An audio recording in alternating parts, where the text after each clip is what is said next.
Good morning, everyone. COVID lockdowns helped to cut fossil fuel emissions around the globe, but a year later, scientists say pollution is back to pre-pandemic levels. The UN is now calling for urgent action, as CBS's Ian Lee reports from London. The clear skies of the pandemic are a thing of the past. The United Nations says the future looks smoggy, with climate change moving faster than predicted. We have reached the tipping point on the need for climate action.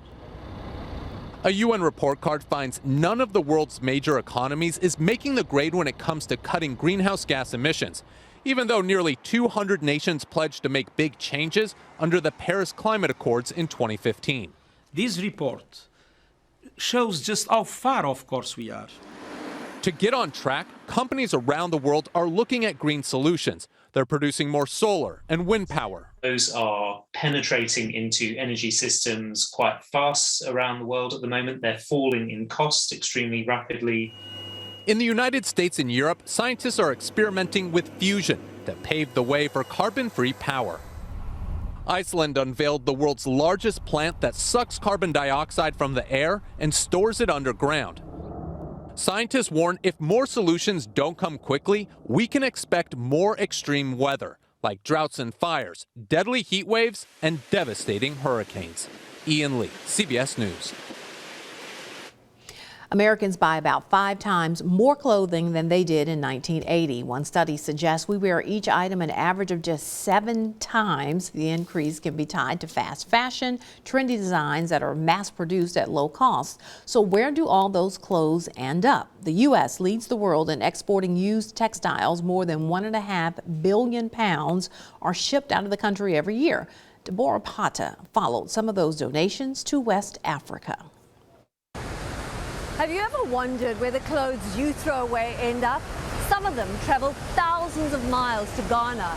This is actually no beach paradise. Look a little closer and your discarded fast fashion could be rotting right here. It's the dark skeleton lurking inside fast fashion's trendy closet. Our generous donations are not always as charitable as they seem. In Ghana's Kantamanto market, trucks offload these bales stuffed with our used clothing. It's estimated 15 million items arrive here every week. Ghana is only a country of 30 million people. That's fashion designer and activist Sammy Oteng, who knows every inch of this 7-acre maze with its more than 5,000 stalls.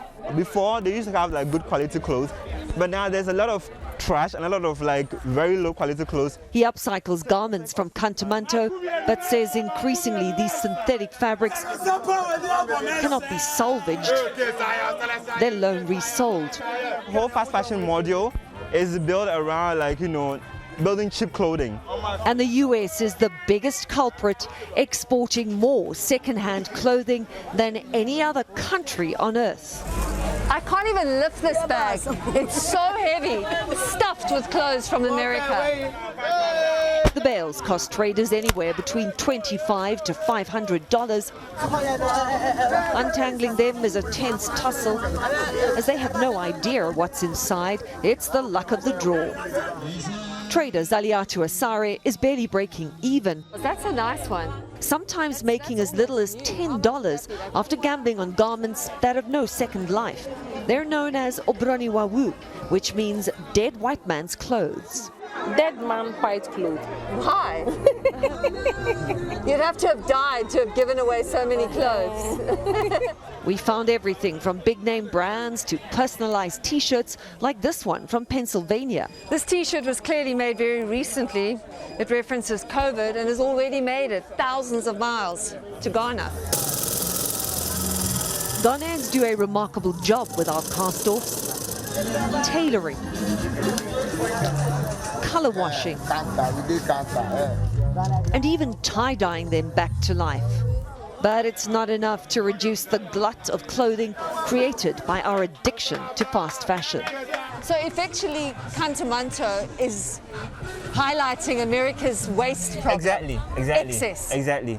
waste is being built into the model of fast fashion. You know, like overproduce, and then in the end, like people wear clothes for just like 2 weeks and then just discard them. The waste does not end up in America. Ultimately, it ends up here in Cantamanto. But it doesn't stay in Cantamanto. When the rains come, some of this textile waste washes up on the local beaches. They're called tentacles and they're everywhere on this beach. Discarded, rotting, tangled mess of clothing. They're buried so deep, it's almost impossible to pull them out. And this is nothing compared to Ghana's overwhelmed landfills, where the rest of the unsold clothing ends up. Head of the city's waste management, Solomon Noy, has a message for Americans. Deal with it. Do not hide under the guise of donations of second-hand clothing, and then you ship them over to us just to cause problems to us. Problems like the toxic fumes from old Fatima's dump site, where a massive precipice looms, formed not of rock, but indestructible discarded clothing. I mean, you can see the brands. When you come here, you see a whole lot of brands. You Adidas, H&M, Zara. It's estimated that 40% of all the clothing bales end up as landfill. So basically, this is where dead white men's clothes go to die. Yes, in the end, yes. Our good intentions have created an environmental nightmare halfway around the world. Deborah Patter, Accra, Ghana. Well, Grandma knows best, reclaiming recipes from generations gone by. That story is next on Mid-Morning. We're back, everyone. The farm-to-table movement has been popular for several years. It's also helping Americans rediscover food from bygone eras. Nicole Killian found one food blogger who's digging up dishes from the past and discovering the power of food to connect people. It's part of the CBS series, A More Perfect Union, which of course aims to show that what unites us as Americans is far greater than what divides us. Add 1 cup sugar, 1 cup of butter, 6 eggs. Reading recipes. Boil all well together and seal while hot. Is food for Kara Harris's soul. How did this culinary adventure begin? I found these recipes that had Maryland in the title, like Maryland's white potato pie. The only way to try them was to go ahead and make them myself. What did you find out when you tried that very first dish? I found out that I wasn't very good at making pie crust. We dished at the Paper Moon Diner, a funky retro-style cafe in her Baltimore neighborhood, where over the past decade, the self-taught cook has figured out not only how to make pie crust, but a whole lot more.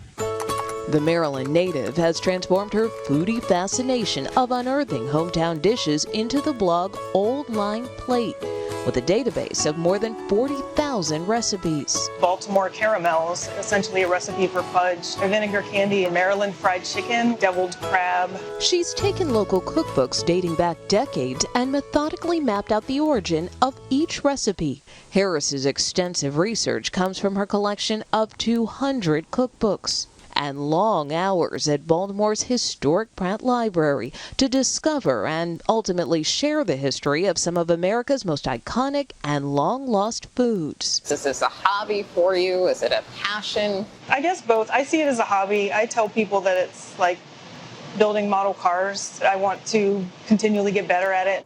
Like baking this Victorian-inspired rose geranium cake from 1910. This cake sounded interesting because it involves these geranium leaves. So there's not actually roses in the recipe, because that's what I thought when you... Yeah, a lot of old recipes were flavored with rose before vanilla caught on. We're adding 1 cup of water. Sometimes it can be a mix of trial and error. So they just contain a little bit of extra air. With these old recipes, they give you the vaguest of instructions and you just have to know what to do from there. All right.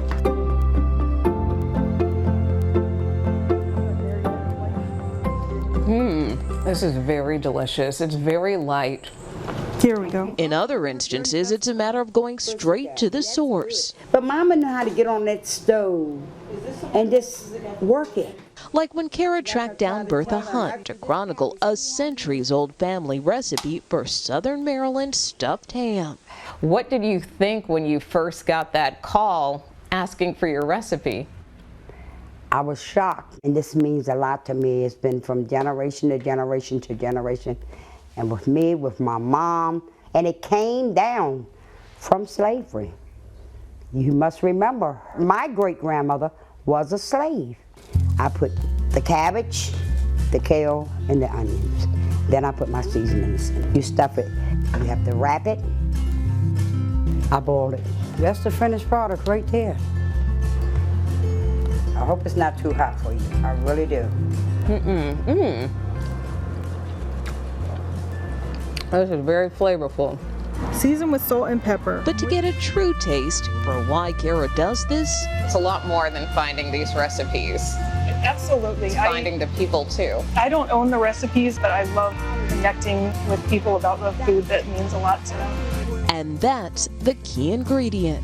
While boiling, add a pinch of allspice, a few blades of mace.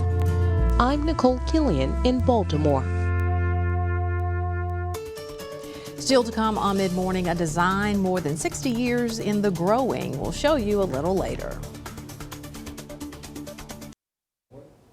College campuses are changing. Schools are seeing a drop in the number of male students. Michael George takes a look at why this is happening.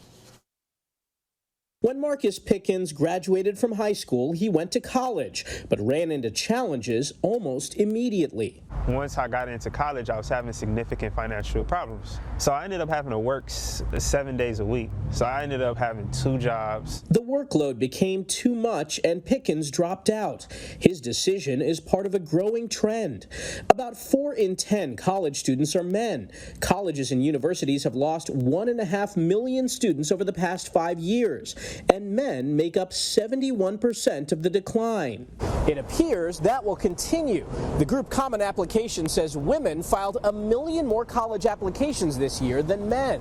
Ron Lieber, the author of The Price You Pay for College, told CBS Mornings that men are often not as mentally prepared as women. We're spending all this money on college for people who may not be ready, and men, young men, don't come along as quickly as young women do. He says some teens might want to take a year after high school to work or volunteer. There can be all sorts of jobs where you can go to find your passion or just rule something out. Because if you can figure out something that you don't want to do in the world, that you don't want to study and waste money on later, you've accomplished something very important. After leaving school, Pickens started his own business. From me starting my own company, it was actually very liberating. It actually brought me a lot of experiences. It actually helped me get into better positions in life. He says navigating the business world has given him a unique education without a classroom.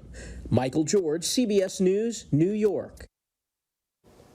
All right, chess is a game of make-believe kings and queens, pawns and rooks. So what does that have to do with real life? Turns out quite a lot. Here's Jamie Yukas. It's the most unique piece in the game. For 12-year-old Aundrea, chess is more than just a game. I use a lot of stuff that I learned on the chessboard in real life, like think before you move, think before I act out. He's just one of thousands of students from some of LA's toughest neighborhoods learning to play. I learned to play chess at age 13. It was a pivotal moment in my life. Damon Fletcher grew up in Compton. After going away to college, he came home to find his childhood friends struggling.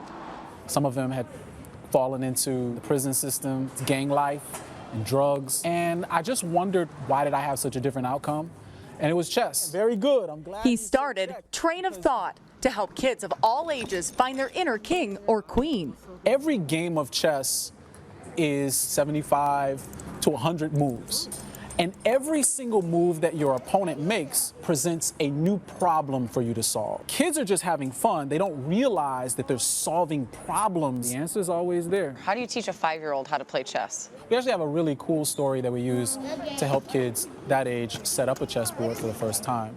It goes, the king and the queen got married by the bishops. They rode on horses to their castle and had 8 children. My main thing in class is be a scholar. So being a scholar to me is being prepared, productive, and never giving up. That's the best way to play. Mastering the game of life early. Jamie Yukas, CBS News, Compton. SpaceX successfully launched the first all-tourist crew into orbit this week. The mission is a charitable endeavor. Mark Strausman reports from the Kennedy Space Center. Godspeed, inspiration. Inspiration 4's crew blasted off from Cape Canaveral, Florida, and into space history Wednesday night. Everything continues to be good. The commercial flight was the first for Elon Musk's SpaceX with no professional astronauts on board. I'm pretty sure I saw Dr. Simon Proctor give us 2 thumbs up. On the launch tower high above pad 39A, Jared Isaacman, the mission commander, showed us their walkway to the cosmos back in May. Well, this is where the rocket launches. The billionaire chartered the flight. Price tag reportedly around $200 million. This is a first. That's significance, that's responsibility. Responsibility being the first, that there will be a second and a third? Absolutely. You have to get this one right for all the other great missions to follow. For 3 days, they'll orbit the Earth, soaring some 360 miles above the planet, about 100 miles higher than the International Space Station. A custom-built cupola in the SpaceX capsule will give them hemispheric views of Earth and deep space. It's next-level space tourism, beyond billionaire Richard Branson and Jeff Bezos' quick flights to the edge of space. Inspiration 4's flight is also a charity drive for St. Jude Children's Research Hospital in Memphis. St. Jude saved my life. Crew member Haley Arsenault's a physician assistant at St. Jude. When she was 10, the hospital treated her for bone cancer. So we're going to call the St. Jude patients from space, and I think it's really going to show them what they're capable of. SpaceX trained the 4 civilian crew members for almost 6 months. Mark Strassman, CBS News, at the Kennedy Space Center. And 2 contest winners are also on board. All right, now back here on Earth, a project more than 60 years in the making. Take a look at it. It really is. It's a mini Minnesota. Yes. Yes. From ground level, it's hard to see the forest for the trees, but from the sky, you can see how hundreds of stately pines form the state of Minnesota. I feel proud about it. I'm happy about it. My brother is a retired pilot, so he's flown over and taken aerial pictures. So the Twin Cities will be right up here somewhere, right? Yeah. A little bit further south, about 50 feet down or so? Yeah, probably about right in here. This Minnesota-shaped forest was on Nancy Sylvester's property long before she and her husband John moved in. Its creator was a relative named Luther Lofnitz. He wanted to do something for the Minnesota Centennial, and that was to lay out the map of Minnesota in Norway pine. That was 1958. After getting the dimensions just right, Luther planted 2,500 trees on a little over an acre of land. Then he literally watched the state grow. Minnesota itself is about 460 miles from Jackson in the south to the northwest angle. This version is just a tad smaller. From the south border to the tip of the northwest angle is about 260 feet. That makes for a short hike from Rochester to Duluth or Mankato to Moorhead. Through the years, Luther's nephews Rod and Bill Foss have helped Nancy and John maintain the wooded lot. It might be one of the reasons I ended up as a forester. A retired DNR forester, Bill saw the woods weather storms and droughts, and even a beetle infestation, which looks like it took out a chunk of Crow Wing County. We put bark beetle traps up, and it did solve the problem. Years later, a North Star was added next to the state. Luther's family hopes the 80-foot pines that make up the North Star Forest are seen from the sky for decades to come, enjoyed by travelers who love this state as much as they do. Yeah, I'm sure that there's a smile on their face, as long as it can be. Good. Yes, as long as it can be. In Kanabec County, John Lordson, WCCO 4 News. All right, when we come back, we preview Market Street Festival and give you all the details on our Crank It Up contest. We'll be right back.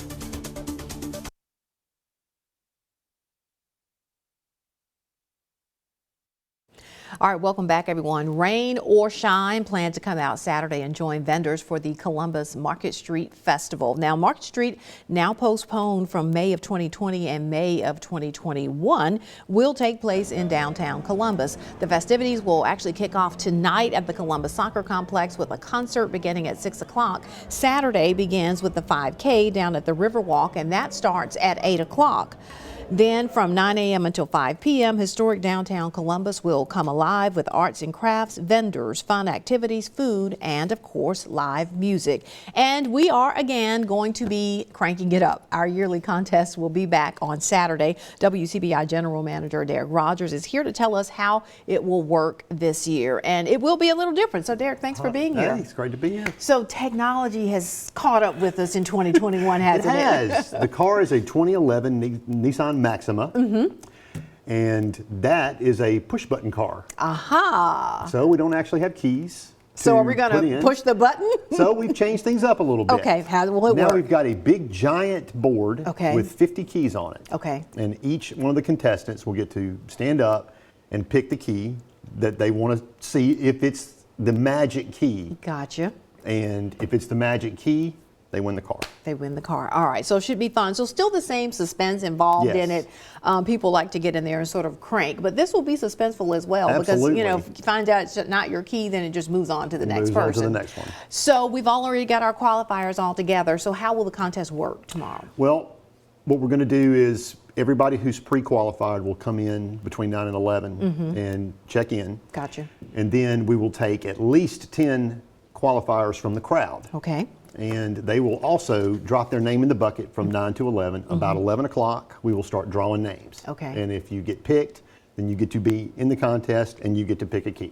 The great thing about this is that it takes a car and totally makes it over. This is a good looking vehicle. Tell us about this. They have done great. 2011 Nissan Maxima, as I said. Columbus Nissan took care of finding us the car and doing some engine work. And Bob's Paint and Auto Body did the outside.